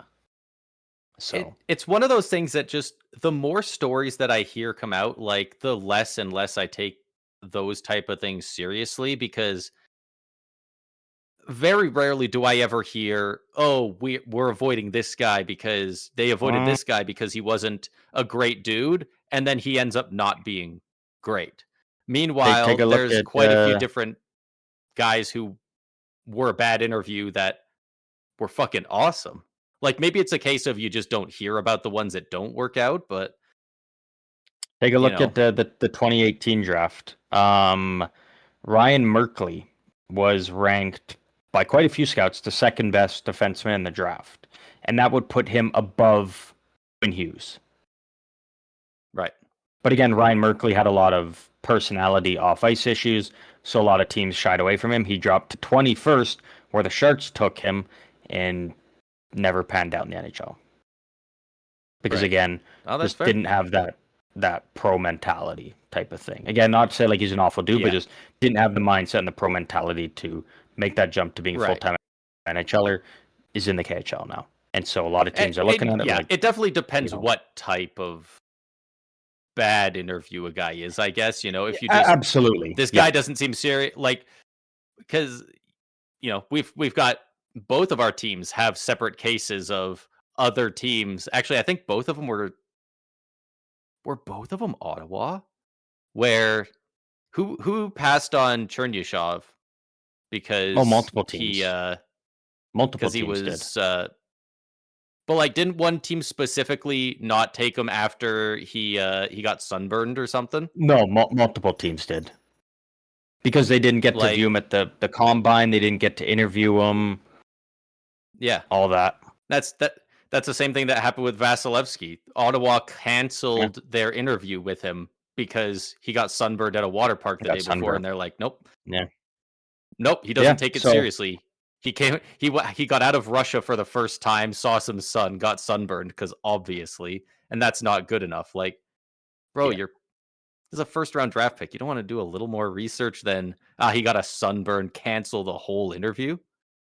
yeah. Like, No, and that's you the know, thing, right? when Like that's you hear about that, you what hear happens about with the the teams draft. where that's like, you know, if you're on a desert island and the other guy's a water bottle and you have a knife, are you going to stab him to get the water bottle? And it's like, sir, I'm a hockey player. But it goes further than that. Again, like I don't know if how Yeah. true it is, but I've heard some scouts saying that like Schmitz has been caught lying in multiple like interviews and whatnot. And again, I don't know if See, it's and true, but just that's a that's lot what more people are different. saying. And again, so if you're picking your Calgary, you're six overall, you can't afford to waste a six overall pick. You need to be You got to hitting hit. a home You run got with to the hit. best player. Same with Seattle, honestly. Same with Winnipeg. But like if you're St. Louis and you have that many, you can afford to do that. And again, every no team in the entire league has the same draft board. Like not all Right. 32 teams have Gavin McKenna ranked one. Not all 32 teams have Chase Reed as the number one defenseman. Not all, multiple teams will have Keaton Verhoff higher or they'll have Stenberg above McKenna. And it just depends on the way they read into things, how they view the players in these interviews and whatnot. Right. So that's what makes, predicting the draft, damn near impossible, right? Like Yeah. I would Which, love thank to see a God, day where man, it would someone's suck mock if draft I would was be able to predict it. perfect. Yeah, Yeah. and it never will be The last because time we saw that, we saw a guy get fired and he got kicked off of 32 Thoughts for doing so, yeah. right? Well, Like, it wasn't predicting; it the was one guy. leaking the picks before they happened. But Exactly, exactly. And it's kind of not like he similar, predicted yeah, it. He kind of he cheated to get there and made it public and then yeah. got the boot for it. So, Um, um where was he? I was looking at his name. Adam Nemec. I'm pretty sure that's Simone Nemec's brother. yeah, Um do you think the probably Flames late. draft him? Nah, I'm never a He's looking fan like of a just late second trying to rounder. grab siblings and let's just stack them all together and whatnot because then I think again I think you always just at least for the first while I think you take the best player that's there and I think if the Right. player is right around that range when you have a pick, take them. But I think the idea of reaching on players just because we have his brother, Yeah. I'm never a fan of that idea. But again, I think Flames have Right. like fucking 95 million second round picks, so Nemec is They probably got 3 slated to this be year. like a late second. So I'm That's sure what the it looks Flames like have a on here. pick in that range. So, yeah, if you're picking late second round, he's Maybe still with there. Why not? Mammoth, the Mammoth second rounder, that's got to be pretty close to. What's that around It's like got him 50th project. overall? 55? I think it would be something like that. Nemec is projected to, on Tankathon at least with the consolidated rankings. They got him at 56. So, Yeah. So if you're around, frank, yeah. So yeah, I'm surprised they don't like on Capway just to have use all the your picks names or to numbers. use your early second rounder, like again, I think that's just a reach, and you're just Yeah, trying to butter yeah, fans up and be like, oh, they're such a sweet franchise. yeah. Keep them Taking them fun. Like before 40 you, you, would you be take the crazy. best player, and because otherwise, so many teams look back and they're like, man, we tried to be the feel good team and make everyone love us, and we missed out on great talent. Because again, my Yeah, my thing is always just best player available at the top, and later rounds maybe can take some stabs on for positional, but um right. yeah. Alexander Karmanov, also named to keep an out for people. He's like the 6'9", 260-pound defenseman, just a monster. Oh yeah, So, curious to see what he's happens with him. Um, but yeah, the night before the draft, one of my favorite nights of the year. Draft takes place tomorrow. A couple days beyond that will be July 1st, Canada Day for us and all of our Canadian listeners, and that'll be the start of free agency. So couple like big week coming up here. So I'll have Big lots coming week. out. We'll have another episode on Tuesday. Maybe not even Tuesday, maybe earlier, who knows? Because again, we're continuing with the usual Fridays and kind of Yeah. just the other episode is just depending on what's going on. So Yeah. um If there's small yeah. enough news that we can do other videos, we might do a separate video on the YouTube. If a ton of stuff happens, we might just do the episode early and then in between do some smaller stuff. Like we kind of play it by Mhm. ear, but Yeah, we'll keep the Friday absolutely. episodes going on that, and we'll see what happens today, when this episode comes out, at the Yeah, draft. absolutely. Um We're at the tail end of the episode here. As always, everybody knows we love to wrap things up with a fun game.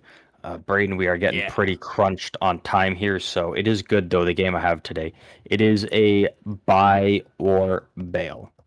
For those unfamiliar with buy or bail, pretty simple. I've got some scenarios, some ideas, some topics here, and I'm just going to list them off, and Braden's just going to say whether he's going to buy, which means he's on board with it, agrees with it, or he's going to bail and he doesn't agree with the following statement. Pretty simple. Braden, are you ready? I am absolutely ready. I love that it's a buy or bail because it means a little bit less thinking on my end. And after a longer recording, that's always a bit nice. Yeah. And I mean, buy or bail right before the draft. That's, there's going to be some good stuff in there. Yeah, it's kind of some draft and some free agency stuff, so a little in between. The first Right. one, John Carlson signs a deal longer than 2 years. I don't think so. I bail on that. No, I think he's going to get 2 years. I think he's going to get paid for those 2 years, though. I think he's getting like 11 and a half plus. I could see that. Um, Connor Bedard hits July 1st as an unsigned RFA, meaning July 1st was when Bedard is not signed to deal with Chicago. I'm going to buy on that. Like, they only got a week, right? Yeah, I not haven't heard a even now. peep on a Bedard extension. So Mm, they're, I mean, they're trying to be in on Robertson. They went out and got Byram. Sounds to me like there's a little bit of pressure to get things going. Sounds yeah, like they said, "Hey, check Bedard, Horizon, are yeah. we extending?" And he's going, "Well, give me a fucking reason to want to stay." So Yeah. I think it might take a little longer than they want. Next one, Connor Hellebuyck stays in Winnipeg. I'm gonna bail on that. He's 33. A lot of teams need goalie. It just feels it's starting to just feel like it's time. Yeah, There's a no, lot for of sure. places he could go. Hopefully he doesn't go to just one of the obvious ones, but yeah, I feel like it's probably time for him to move on. Better for both Vancouver sides. moves on from their third line center, Elias Pettersson. Uh fuck. I think I think I buy on it. It's so I hard think to it's time. predict. Because again, my opinion, I just don't think you But can they go don't into want a to retain on him rebuild though. with no. But I think at this point now, And if you just so have who to wants take to a buy loss on on this his guy at that? value, but that's the thing. If you got to reduce the price, and because again, I don't think Elias Pettersson's a guy you can realistically, from what it sounded like, keep around through a rebuild. I don't think so. It's just more who wants him at his cap hit, you But know? that's just what I'm saying though. Is you teams will take him as cap hit, just the price is way lower. Like a Carolina would trade for him if it's for a second, I don't know. I probably. think I Carolina's think a smart team. they wanted They him already have a before. third line They just center and he couldn't. won a Conn Smythe. They wanted him before. They just couldn't reach the price. And if it means you get him and you don't have to buy out Kotkaniemi, you just do a second and Kotkaniemi maybe. I think it's possible. Because you know there's gonna be I teams mean, out there that are gonna be like, oh, if we the can price turn is it that around with low, him. if the price is that low, yeah. There'd be at least one team that Yeah. would be like, yeah, we'll do it. I'm not saying necessarily Carolina, but just they're always in the rumors. The Yeah, Pittsburgh they've been linked Penguins. constantly. The Pittsburgh Penguins continue to buy and to go out and be buyers in free agency, just like last year. I'm absolutely buying on that. Just like the Penguins will. Dubas has been cooking. Dubas has been cooking, and he's making this team better. Yeah, Man, they had not a lot going on. Obviously, they still had Crosby, Malkin, etc. But man, they took not much, and they made a pretty damn respectable season out of it. I don't know how you yeah, don't at least try and take another step. absolutely. Um, Next, the Anaheim Ducks trade for a big fish, whatever you want to classify that as. A big fish. Interesting. I mean, they clearly want to win now. They want to get better. I mean, they were willing to pay a first. What was it? A first and a third for 30 games of John Carlson. I'm trying to think of a name I'd feel comfortable assuming he could go there, but none are coming to mind. But I'm still going to buy on that. Gonna I buy. I don't know exactly who, but I do think they're going to go get a very solid player somewhere. Next up, the Edmonton Oilers stay relatively quiet at the draft and in free agency,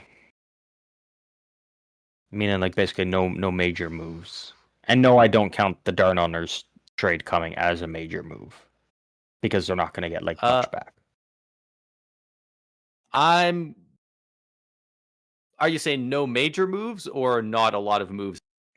Major moves, so like Okay, big additions. I'm gonna buy on that. Um, I don't think they're smart enough to make the right decisions, so I think they're gonna Yeah, make a well, bunch of bad little decisions. I think you're fair. Yeah, it's going to be all that Nurse money is going to go to fourth liners basically. Yeah, yeah, they're gonna bring on Dylan Dubé at a 5x5 or some shit. Like, Wouldn't even be shocked. Wouldn't even be would it shocked. even be their worst contract? Like, that man, No. it shouldn't be that difficult when you got McDavid, Draisaitl locked up like they do, and how have they not won? You think this is going to be Oh, like, you think like Stan Bowman, uh, Peter Chiarelli, and like Ken Holland are going to drop like a 3-person like YouTube video in years of like screw the Edmonton Oilers challenge in brackets impossible or something. And it's just them just constantly just fucking ruining them. Because again, like it shouldn't be that hard, but every GM they've had in McDavid's tenure has made it look impossible to put a good team to get like a cup winning team there. they do. The way they run things, you'd think that it's hard. But Yeah. like, I don't know, man.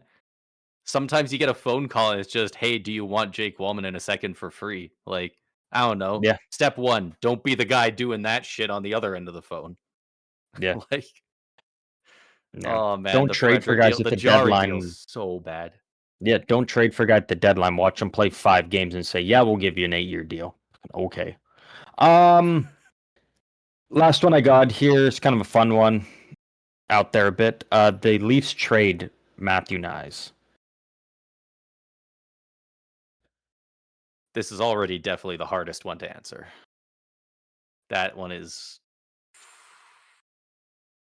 I think they're going to trade him. I think there's too many rumors, and because there's not, I'm not saying that he's going to get moved because the rumors are true, but I think his name's so out there, too many teams are going to get excited. One of them's going to give a good enough return. I think every No, team fair. wants a Yeah, guy like Matthew absolutely. Nyes. Yeah. Like even if your team isn't in those initial rumors, you hear that Nyes is getting shopped, you call him up and you say, what are we doing here? Yeah. Take a look at No, my fair. cap wages page. I'll take a look at yours. Let's find something out because that's a good You ass player. show me yours, I'll show you mine. These GMs Yeah, are fucking filthy, man. Um, dude. How do you think they do those calls? Do you think it's a lot of emails? Is it fancy phone no, calls, it's or is just it it's a like straight up phone call. FaceTime where he's like shirtless in bed, he's looking down like this at his phone, like, "Hey, Oh, you want to move your second rounder?" And it's could like, you "Here's my imagine? number." Could you imagine Mike Greer in bed with a slice of pizza? That's a Just reference eat. to his famous O-Pee-Chee card, where it's him and the Edmonton Oilers, and he's just got a big fucking Oh slice of yeah, za after a game. There's not an actual photo legend. of him in bed with pizza. I just wanna clear that up. But Uh, Oh man, that Dude, it'd be so funny. You like try and fit, dude. Just like one GM just ribbing all the other GMs and just like constantly FaceTiming instead of phone calling. Dude, And like that's that's so many something of them Eric are boomer Tulsky would enough do. that a lot of them will answer it not knowing it's not a phone call and be like, "Why is there a picture? Why am I there? What's going on?" Lou Lamoriello is Oh getting man, all that'd be offers funny. faxed to him. Um, but we Carrier are at the end pigeon. of the episode here, as always. We do want to thank all of you for tuning in to yet another episode of the Stick 'em Up podcast. Episode comes out, well, from time now tomorrow, but it will be Friday morning. Draft is later today. Can't wait for that. Stay tuned for the mock draft. For agency, just around the corner. We will have an episode out at some point before then, along with probably some other stuff on the YouTube, because again, a lot of breaking news, major stuff that we don't want to wait for the podcast. We just immediately record, upload it to YouTube, and have it right there for you from the get-go.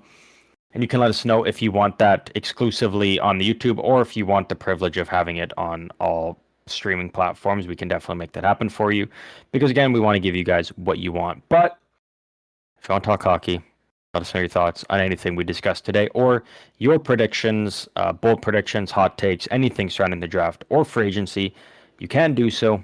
Then to our socials. They are linked down below or over on YouTube as well in the comments or community section, as I'm sure Braden's going to be putting out a lot of stuff over the next little bit here on the YouTube for you guys to interact with, as will I over there through my own personal profiles and whatnot. So you can check it out there. But that's all I have for this episode. But before we can end here, Braden, as always, on the eve of the 2026 NHL draft, as always, final thoughts.